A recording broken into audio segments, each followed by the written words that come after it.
अब एसआईटी उत्तर प्रदेश के मिर्जापुर और आजमगढ़ के करीब 400 मदरसों की जांच करेगी। दरअसल इन मदरसों में केंद्र सरकार की योजनाओं में घपले का आरोप है।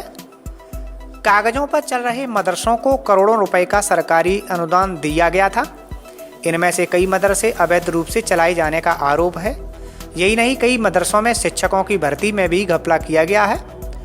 मदरसों में पढ़ने वाले छात्रों की संख्या में भी गड़बड़ी सामने आई है। कई मामलों में मदरसे, शिक्षक और छात्रों के स्थान पर न होने की शिकायत मिली। एसआईटी अब मदरसों की जमीनी हकीकत तलाश करने में जुटी है। एक आरटीआई कार्यकर्ता ने घपले का खुलासा किया है। आपको बता दें कि जिन 400 मदरसों की जांच की तैयारी है, उनमें से 302 मदरसे आजमगढ़ जिले के हैं। दरअसल कुछ समय से लगातार जांच के दौरान जिन जिलों में कई मदरसों में वित्तीय अनियमितताओं और गड़बड़ियों के मामले सामने आए, एसआईटी ने तैयारी की है कि अब हर मदरसे की भौतिक जांच की जाएगी। यही नहीं, यहाँ पढ़ाने वाले शिक्षकों और छात्रों का भी पुलिस थाना स्तर से सत्यापन करेगी। जी सही है, एसआईटी जांच कर रही है। वर्ष 2017 में प्रदेश सरकार ने मदरसों में गुणवत्ता पर शिक्षा देने के लिए मदरसा पोर्टल लॉन्च किया। मदरसा पोर्टल लॉन्च करने का उद्देश्य ये था कि सभी मदरसों को अपनी सारी सूचनाएं उस पर अपलोड करनी थी।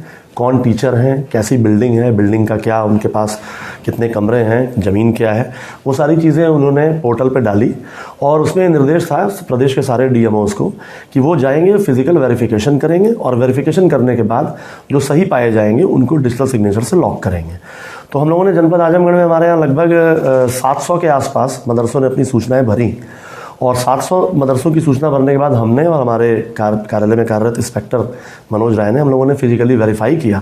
और वेरीफाई करने के बाद हमने ये पाया कि लगभग 302 मदरसे ऐसे हमको मिले जो बिना मानक के थे और इन्होंने सरकारी अनुदान भी, उसमें से अधिकांश ऐसे थे जिन्होंने सरकारी अनुदान भी लिया।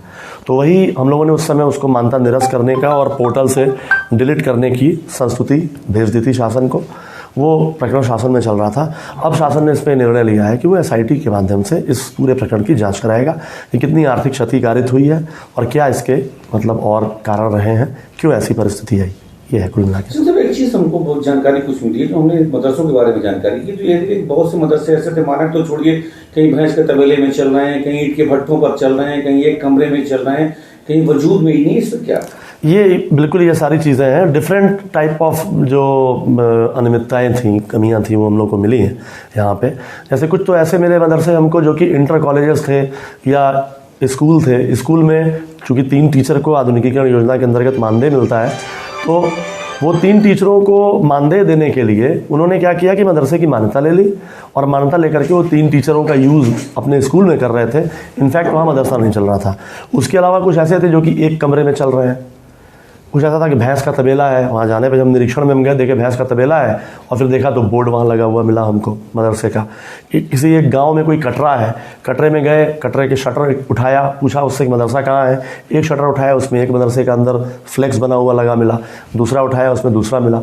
तो इस तरीके की डिफरेंट टाइप ऑफ जो एनोमैलीज थी हम लोगों को मिली, जिस पर कि हम लोगों ने सभी का संज्ञान लेते हुए सभी जितने भी इस प्रकार के मदरसे थे उन सबको हमने चिन्हित किया और चिन्हित करके हमने सारी रिपोर्ट रजिस्ट्रार मदरसा को भेज दी कि वो उसको पोर्टल से डिलीट करें और मान्यता निलंबित करें।